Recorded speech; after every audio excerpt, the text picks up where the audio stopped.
Hi friends, आज हम लोग अपने इस वीडियो में मैथ्स के फर्स्ट चैप्टर रियल नंबर्स के एक्सरसाइज और क्वेश्चंस के बारे में देखेंगे कि ये क्वेश्चंस हम अटेम्प्ट कैसे करें और इनका सलूशन कैसे निकालें।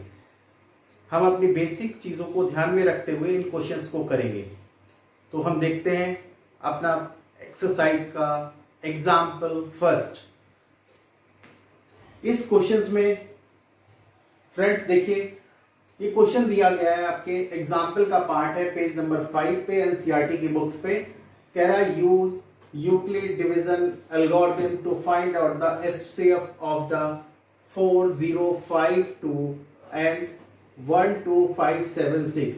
इसका आपको एचसीएफ फाइंड आउट करना है यूजिंग यूक्लिड डिवीजन एल्गोरिथम। तो इसके हिसाब से अगर हम क्वेश्चन को अटेम्प्ट करना चाहें तो हमको पहला स्टेप क्या लेना है, जरा देखिए। स्टेप्स के ऊपर चलेंगे ताकि हमको ये ध्यान रहे। सबसे पहले हमें देखना है कि इन दोनों नंबर में से बड़ा नंबर कौन सा है, छोटा नंबर कौन सा है। तो यहाँ पे देखिए, अगर हम इस नंबर को देखें तो इसमें कितने डिजिट हैं, 5 डिजिट हैं। यहाँ 4 डिजिट हैं। आप ऐसे ही आइडेंटिफाई कर सकते हो कि 4052 इज स्मॉलर देन 12576, राइट। तो अब हम इस नंबर को सबसे पहले आइडेंटिफाई करते हैं। स्टेप 2 में क्या किया हमने, कहा छोटा नंबर क्या है, स्मॉलर नंबर कौन सा है, स्मॉलर नंबर, और ये क्या है आपका ग्रेटर नंबर।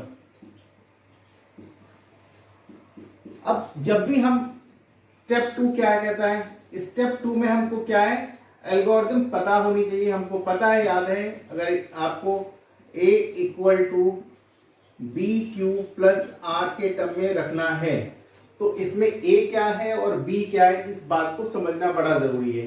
तो हमेशा इसको हम क्या लेंगे, ग्रेटर नंबर को A लेंगे और स्मॉलर नंबर को हम क्या लेंगे, B लेंगे। अब बड़ा सिंपल चीज आ गई। अब हम देखते हैं इसमें रफ वर्क क्या करते हैं। तो ये रफ वर्क करने के लिए हमें क्या जरूरत है, हम इस फॉर्म को कन्वर्ट करें। तो ये क्या हो जाएगा, अगर हम इसको देखते हैं, A यहां रखा, B यहां रखा, Q यहां रखा और रिमाइंडर यहां पे आ गया R, राइट। इसी फॉर्म को हम इसमें कन्वर्ट कर देते हैं। देखिए क्या है, 4052। इसको हम डिवाइड करेंगे तो क्या किसमें, 12576 इसमें करते हैं। तो देखिए 4 3 12, 3 टाइम्स कंप्लीटली चला जाएगा।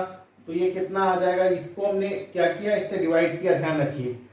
4 3 12 और ये 50 के वैल्यू है, 3 टाइम्स करेंगे 150 आएगा। हमको इसको समझ सकते हैं।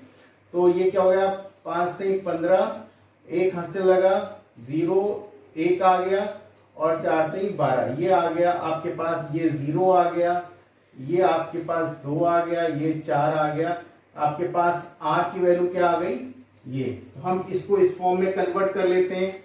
तो क्या आ जाएगा, जरा देखिए, 12576 इज इक्वल टू B कितना है, 4052 इंटू 3 टाइम्स प्लस 420 रिमाइंडर, ये रख दिया। अब हमको क्या करना है, ये नेक्स्ट स्टेप में हम देखेंगे। स्टेप 3 क्या कहता है, स्टेप 3, अब जब हमने इसको कन्वर्ट कर लिया तो हमारे पास बचा क्या, ये। अब हम इसको और इसको लेके चलेंगे, किसको, B और R को। B और R को हमको फिर इसी फॉर्म में लिखना है। जरा देखिए कैसे लिखते हैं। अब हम क्या करेंगे, 40 बचा हुआ, हम यहीं पे इसको ऐसे करते हैं, ये हमारा B बन गया और ये क्या बन गया, A बन गया।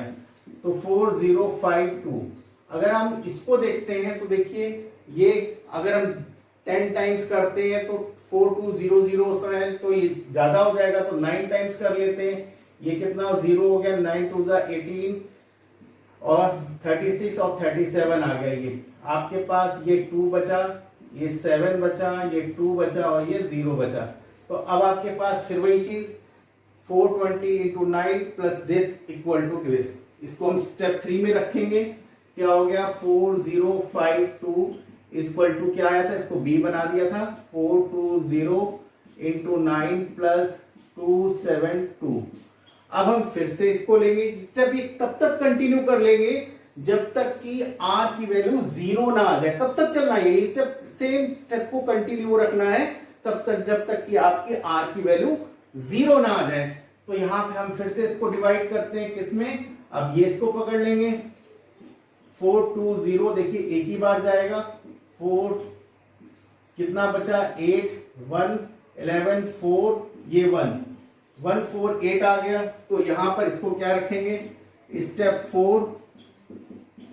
4 में कितना आ गया, ये है आपका 4 2 0 इक्वल टू कितना है 272 मल्टीप्लाइड बाई 1 प्लस 148।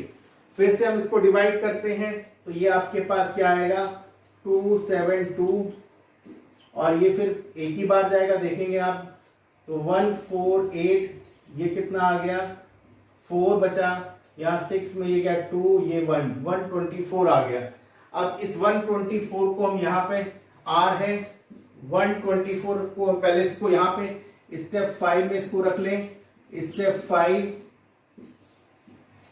कितना है ये 272 is equal to 148 into 1 plus 124। तो यहां पर हम अब डिवाइड किसको करेंगे 124 से किसको लेके आएंगे 148 को लेके आएंगे। तो 148 ये फिर देखिए 1 टाइम जाएगा 124 कितना बन जाएगा 4, ये 2। तो यहां पे स्टेप 6 क्या कहता है, स्टेप 6 क्या कहेगा, ये हमको क्या लिखना है 148 किसके बराबर है, it is 124 multiplied by 1 plus 24। अब हम 124 को डिवाइड करते हैं किससे, इससे, तो देखिए क्या होगा 6 टाइम्स करिए तो ये ज्यादा हो जाएगा, तो ये क्या आएगा 5 टाइम्स जाएगा, 5 टाइम्स कितना हो गया 20, ये कितना हो गया 120, तो ये कितना आ गया 4 बचा।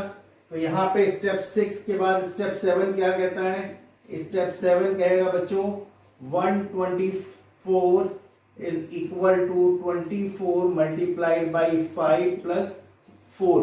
अब आप यहाँ पे इसको देखेंगे तो 4 से 24 को डिवाइड करिए, देखिए क्या आया 6 6 4 जा 24 कैंसिल हो गया, यहाँ रिमाइंडर कितना आ गया 0 आ गया। अब यहाँ पे स्टेप 8 में हमारे पास क्या आ गया, स्टेप 8 कहता है कि 24 is equal to 4 into this 6 plus remainder 4, ये रिमाइंडर 0। तो हमारा यहाँ पे प्रोसेस एंड हो जाता है और इस प्रोसेस एंड होने से हमें ये क्लियर हो जाता है कि इसका जो हमारे पास आया आखिरी डिवीजन किसका था 4 का, आखिरी डिवीजन किसका था 4 का। तो एचसीएफ कितना हो गया, HCF highest common factor of this is 4। लेकिन हम आंसर कैसे लिखेंगे, ऐसे नहीं लिखेंगे, हम लिखेंगे एचसीएफ ऑफ क्या दिया गया था आपको 14052 एंड 12576 इज इक्वल टू 4। ये आंसर ऐसे लिखा जाएगा, या तो आप वर्बल लिख दीजिए आंसर या इस तरीके से लिख दीजिए, it is the right method of writing the answer. Right बच्चों, तो फिर से हम एक बार इसको रिवाइज करते हैं और देखते हैं कि किस तरीके से हम इस स्टेप को करते हैं। सबसे पहला काम क्या होगा, हमको 2 नंबर जो दिए गए हैं उसमें हमको आइडेंटिफाई करना होगा कि कौन सा छोटा नंबर कौन सा बड़ा नंबर। हमने इसको एग्जामिन कर लिया और एग्जामिन करने पे हमें पता चला ये बड़ा है तो इसको ए मान लिया और ये छोटा है इसको हमने बी मान लिया, और उसके बाद हमने इसको इस एक्सप्रेशन में रखने की कोशिश करेंगे। इसको करने के लिए हमारे पास क्या डिवीजन किया, डिवीजन करने पे हमें ये ए था, ये बी था, ये क्यू आ गया और ये आर बच गया, हमने ये लिख दिया। राइट, अब हमने यहां पर जो ये था इसको रिमाइंडर से इसको डिवाइड करेंगे, तो रिमाइंडर से डिवाइड किया, फिर ये 9 टाइम्स गया। हमने इसी स्टेप को फॉलो करते रहे और कब तक फॉलो करते रहे, जब तक कि लास्ट में रिमाइंडर 0 ना बच जाए। तो इस बात को ध्यान रखना है, तब तक करना है ये जब तक कि 0 रिमाइंडर लाना है और कुछ नहीं करना, division division and division, nothing else. तो इसके बाद आपने जब लास्ट स्टेप किया, स्टेप 8 पे जब हम आए तो यहाँ पे रिमाइंडर कितना बचा 0 बचा, और इस स्टेप में हमको डिफाइन करा दिया कि ये जो 4 लास्ट डिवीजन हमने किया है, तो this is the highest common factor of these two number. तो इसको हम लोग देखते हैं, और जहां नहीं समझ में आए आप इसे कमेंट बॉक्स में लिखिए, शेयर करिए, सब्सक्राइब करिए, ताकि हमारी मेहनत भी लोगों तक पहुंचे और बहुत सारे बच्चों का भला हो। Thank you.